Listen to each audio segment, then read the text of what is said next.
Welcome back to the Maximum Lawyer Podcast. I'm Jim Hacking.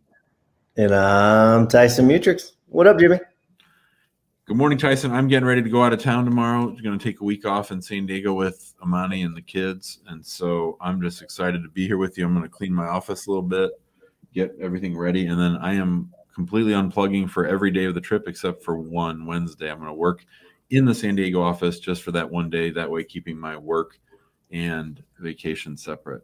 And you and I are going to record a podcast together on that day too. I know you want to record this. So the people that are not in the guild, we're actually live in the guild today, and this is our morning meeting show. And I know Jimmy wants to turn this into a podcast episode, but there's a couple things I'm going to throw off your plan a little bit, because there's some things I want to throw out there like we normally do. But I got a crazy day today. It's like birthday parties and karate and soapbox derby. It's just like a bunch of stuff. So it's a fun little day. And then Jax and I are going to do a little Father Sunday tomorrow, which is going to be fun. Oh, what are you going to do? I think we're going to go go-karting and do a few other, fun. I'm going to feed him some junk food. That fun stuff. That'll be fun. Yeah. So it was funny. The other day we were in the pool and he's like, Daddy, can we do a Father Sunday? Absolutely we can. That sounds awesome. So I haven't decided what we're going to do completely. But so you said you had a topic. I'm curious what it is. You ready? I don't know. I don't know with you sometimes. You're not angry, which is good. So I'm ready though. My topic is, in a world of abundant choice, why should somebody pick your firm? That is my choice, or my question for today. And here's where I'm coming from. So I'm older than you, and I'm old, and I turned 50 last year, and I'm old enough to remember when there were 3 television channels, 3, and you had to get off your butt and go turn the channel, and you could either watch ABC, CBS, or NBC. And of course, we have these shows from back in the day like Cheers and MASH, and that have 60 Minutes, that have these, awesome ratings that no one will ever achieve again, because there are now 1,000 channels, right? And so I've been thinking about this a lot lately. I really like to watch my kids and sort of see how they consume content and what they like to do. So, when I was growing up, what I would do at night is I would either listen on the radio or watch on television the Cardinal game if it was on. Now every single Cardinal game is on.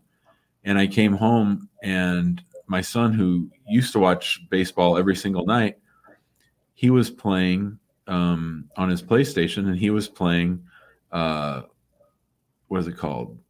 It's Fortnite. It's 2K. It's basketball, and he was playing basketball, but he wasn't even playing NBA basketball. He was playing a basketball game where you can create your own players, and you play 5-on-5 basketball with your friends, and you're a different person. So he had actually made a 7-foot tall, 300-pound NFL, and he named it after an NFL lineman that he loves. And he was playing his friends in basketball. So it's not even using the NBA players, it's using that. And so, that's sort of one thing. And then, there's this gas station across the street from my office. I've been in this office for 5 years. I've never been in that gas station, not once. Not to make a phone call, not to change air in my tires, not to get gas. And there's a QT up the street, right? And I go out of my way to go to the QT. Well, by the way, QTs are amazing. Yeah. They're totally. I've got a theory as to why you don't go to the gas station across from your work. It's a really quick theory. I think you're so quick. You're in such a rush to get to the office, you don't want to stop, and you're so in such a rush to leave the office. Not necessarily rush, but you're on. You got like a goal in mind, right? Your goal is to leave, so you're leaving. And you don't want to stop at a gas station right after you left. And then the same thing, you don't want to stop at a gas station right before you're to your destination. That's my theory. No, not buying it. I mean, it's a little crappy rundown gas station, the kind that existed back in the 70s when I was a kid. They haven't done no updating, no modernization. But you'd think that like I'd be running out of gas sometime, or I'd have low air in my tires. You'd think that over the last 6 years since we've been here that I'd be over there at least once or twice. Never even thought about it. And I sit there and I watch them, and it's a very, very slow place. You go to Quick Trip, it's like a little factory. And so the question, and real quick, I want to juxtapose the Quick Trip really quick. to like my parents' gas station. So my parents have the gas station. But it's a garage attached to a gas station, and it's 100% full service. They've differentiated themselves by like they've got a snack section that's the size of like basically that entire cashier section at QT. That's like gigantic. Like it's tiny, but they have people that stop all the time because they're full service. They wash people's windshields, they fill up their tires, they add fluids, all that kind of stuff. So you got to find a way to differentiate yourself. Well, that's a great. I'm glad you added that nuance to this, because that bastard across the street hasn't done either. He hasn't made himself like QT, and he hasn't made it like your mom and dad's, right? And I mean, maybe he thinks he has, but I mean, he's 3 buildings down from one of the busiest corners in St. Louis County, Manchester and Lindbergh Boulevard. I mean, you can't get much better than that. And they've literally done nothing to that place since I've moved in. And there's nothing that makes it stand out. So do you want to be the law firm that's like the gas station across the street from me? Or do you want to be like your dad's and mom's place, or like QT? You've got to make a decision. And you got to say, when there's all this choice out there, and there's only more choice coming. There's only more choice coming. There's new lawyers coming. There's people that are coming into the system that get technology better than you, that get marketing better than you. So what are you doing to make yourself different and noteworthy and selectable? You know, I was talking to Matt last night. We had a lead that was a pretty good case last night. It was like 8 o'clock. And we were talking about how, like, what differentiates us actually. And we actually have a really happy blend between technology and that personal touch, because too much of one is probably a bad thing. You can't completely automate everything, and you can't make everything just hands-on. So it was kind of funny, because we were actually having this conversation a little bit last night, and I had no idea what your topic was today. And we were kind of talking about that. So, because we really do, I mean, you know this about me, we've leveraged technology for years now, but we've had to back that off to make sure that we add that personal touch as well. But what do you think it is about your firm that differentiates you? Well, certainly one is the YouTube. You know, I spend so much time educating clients. We've made this bridge of the DC clients that we inherited and the clients that we have at Hacking Law. And I think that the paralegals in Washington, DC have been complaining about a real level of abuse that they get from some of these clients from DC. And I think it's because the lawyer was looking for clients in a lower economic class that sort of view the lawyer as part of the problem, not as part of the solution. And I think that when you deal with clients who are educated and who understand the process and who know how hard it is and how you're trying to help them, that I think that's what helps us stand out, is that we get a client base that appreciates what we do. And that's because we educate them. We spend so much time teaching them about the process and how it all works, both in my marketing and then once they become a client, that it really sets us up for less conflict and more connectedness with our clients. So I've got a comment and a question. So it's interesting. We've got most of our clients are in a higher socioeconomic class for a variety of reasons. But if you were to rank them and everything, it is interesting about what you said, because if we have clients that are making less money, right, or no money, it causes a lot of problems for us. It's not because they don't make a lot of money. It's because that strain on them from a car crash is so much greater than someone that is, let's say wealthy, really, really, really wealthy, because they can absorb that impact. And so if they're in a lower socioeconomic class, it is a total drain on us. We don't intentionally target these people. I think generally people that access us are people through the internet that means they have access to computers and cell phones and all that kind of stuff. So I think it's an automatic weeding out filter for us. But it's interesting how there is a total drain on the firm whenever we have some of those clients that are in a little bit lower of a socioeconomic class. So that's my comment. The question is, And this is one of my topics I would ask you about. That's why I'm kind of derailed this conversation a little bit. That's fine. I'm ready to go. That's fine. We can move on. But I want to stay on. I want to stay on this, but I want to just quick side route. What do you do with your older videos? Do you keep those up? Because it's funny. What we've been doing is we've got a TV in our office, and when people come in, it's got our YouTube channel, so it's playing my videos. And sometimes I see these videos pop up of me from 10 years ago, and I kind of cringe. You know, it's like, oh man. And it's funny. I could see like whenever I was carrying a little bit too much weight, you know, I could see whenever I was running. It's interesting. You can like look at yourself over the last 10 years and see like, oh, that looked good there. Not so much there. I should have used that background there.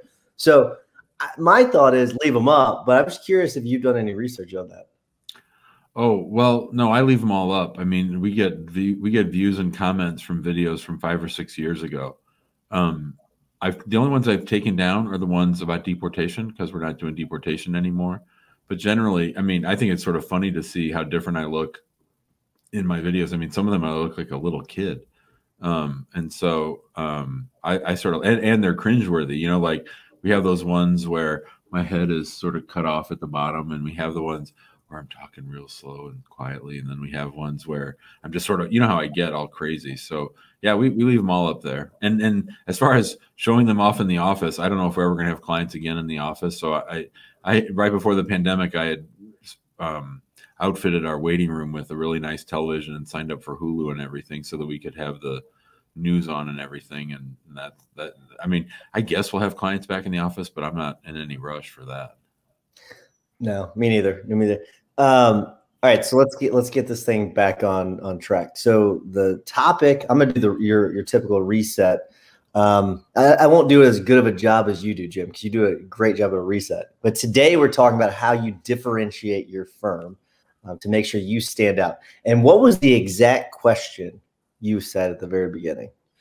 In a world of abundant choice, what in the world is going to make a potential client choose your firm over all other options? I think people need to be obsessed about that question, obsessed about it, especially if they're in something hyper competitive like nursing home litigation or car accidents, or, I mean, you've got to figure out a way. That should be at the top of your mind. Like I would print it out and put it by my mirror in the bathroom. That you've got to be thinking about that all day, every day. So I'm not going to reveal what this is yet because I don't want other firms to beat us to the punch on this. There's the big scary firm coming into town that's in, you know, Morgan & Morgan, and we've actually for about a month or so we've been planning a marketing campaign around that because to differentiate ourselves, because they've come into town. They're kind of throwing their weight around. We're bigger, we're badder. I mean, their commercials are saying, you know, we're the biggest, so we're the best, kind of a thing. And then you've got Brown and Crouppen, which is like they are the St. Louis. Yeah, they're the local, right? So they're saying, no, we're the biggest, we're the baddest. These people from out of town. It's really interesting. And I've said from the beginning, the moment I said Morgan & Morgan's coming to town, is Brown and Crouppen is going to fight a big part of our battle. And that's great. I've always been a fan of Brown and Crouppen. They don't practice the same type of law that we do, or they do, but not the same way. But I like that they fight off these firms that come into town. They've run them out of town before, which is fun. It's great. I mean, remember the pink buses? Yeah, and you know that firm is still around, but they've pulled a lot of their money out, right? Morgan & Morgan's got way more money than that pink bus firm. I know the name, but I'm not gonna say it because I think they're a joke. But they the Morgan & Morgan, they're not a joke. They try cases. They're a legit firm. But luckily, Brennan Croupen's gonna do some fighting. But we're gonna have to differentiate ourselves. They're gonna put their straw into the milkshake and they're gonna start sucking on it really hard to try to pull all those cases out. So we've got to differentiate ourselves. And so I've got a plan. I'm just not going to mention what it is yet because I think it's clever. So when I was in college, I was in the world's lamest fraternity. We were like scared of girls. We sat around and drank and talked to each other, and we would have these parties, and like 6 girls would show up. So anyway, we were just sort of farting around, not really paying attention. And then what happened was Pi Kappa Alpha national fraternity came in and they said, we're going to start a new chapter here. And they went to all the non-Greek leaders on campus and said, we're going to make you guys the super fraternity. Well, man, when that happened, that's when we finally kicked it into gear. We totally swung into action. We had our biggest pledge classes for like 2 years straight, and we totally grew the fraternity by about 300%. So I would love it. I mean, if I were you can have a lot of fun with mocking Morgan and Morgan. Like I would have a whole campaign ready for, and I would make it a regular topic to talk about. They don't care about you. They just want the money. They're going to sell you out quick. I would think it's a great foil. And, to me, the best marketing is marketing that markets against something else as opposed to, for something else. Yeah. And I get you obviously have to be careful because of ethics rules and everything, but we've got, and I really don't want to tease it too much because I want to, it's a fun little thing, but it's definitely going to make it clear how we differentiate ourselves.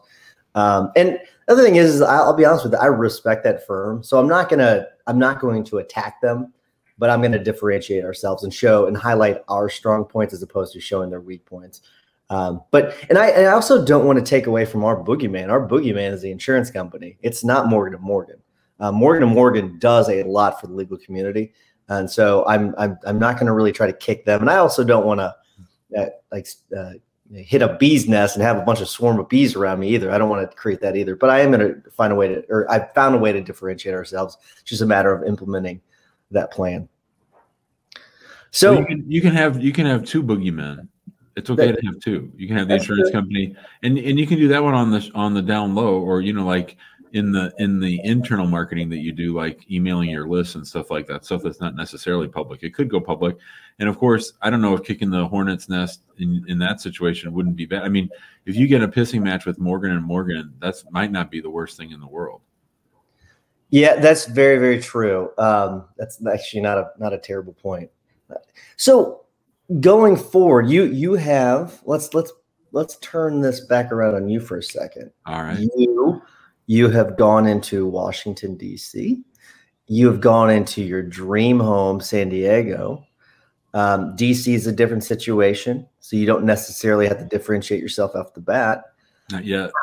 How are you going to differentiate? Because I'm going to start kicking in the shins on this.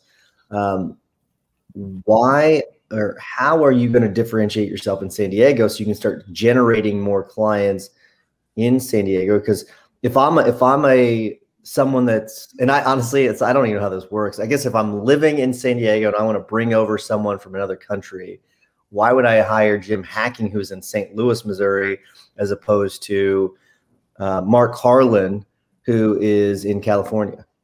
All right, Jimmy, you ready to wrap things up? All right. Yeah. You go ahead and wrap us up. Okay. We are going to wrap things up. Before I do, I want to remind everyone that if you want to go to the conference, you might want to get your tickets pretty darn soon because we're getting close to selling out. maxlawcon.com. That's maxlawcon.com. Join us in St. Charles, Missouri, which is very, very close to St. Louis, Missouri. You're just going the opposite way of the city. So join us there. It's going to be a lot of fun. It's going to be at a casino, which is going to be fantastic. A lot of people having fun there. If you're interested in the Guild, we are live in the Guild right now. Join us at maxlawguild.com. And if you don't mind, while you're listening to the rest of this episode, leave us a review on Apple Podcasts or wherever you get your podcasts. Jimmy, what's your hack of the week? So I wanted to give a shout out to a couple of people who have bought tickets to the conference. Rafael Lazaro bought a ticket the other day.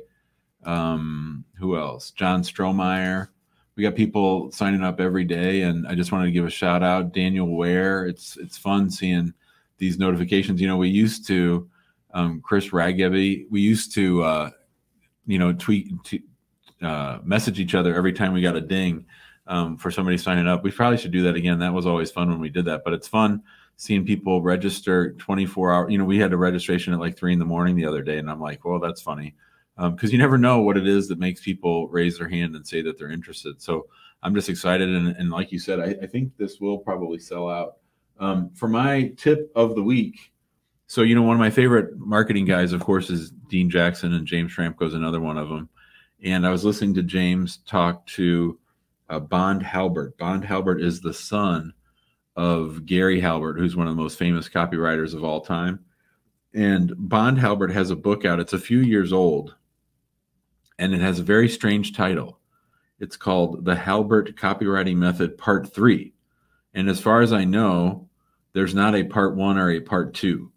So he wrote Part 3 first. And I have it right here. I just got a copy for myself and a copy for Mackenzie. You can get it on Amazon. I think it's like $15. And this is all about editing your copy. And there aren't a lot of books about editing your copy. So if you're doing emails to your list, if you're spending the time to actually write them, this handbook is really helpful in making your content digestible by your readers. And so I think that there are a lot of great practical tips, like shortening your paragraphs, having punchy sentences, sort of switching up your word count. One of the things that he says is that you should always take out the word that if you can. So there's just great practical stuff. I really enjoy it. And it's a good little book. I love it. So my book you thought it was a old book. It is a new book. And it's an updated book. Okay. It's still an old book. Yes. You can say it's a new book all you want. It's an old book with an update. It's an expanded version, and with a new principle that he's added to it. It is, in my opinion, the greatest marketing book of all time. Influence by Robert Cialdini. And it's expanded, and it's interesting, and he reads it. So listen to it. He reads it himself, and he revisits some of the old things, but he adds to it. It is, if you've not read Influence, okay, you need to stop what you're doing, go back, get Influence, and really read that book or listen to the book, whatever's easier for you, because it is really the bedrock of what everyone else does when it comes to marketing.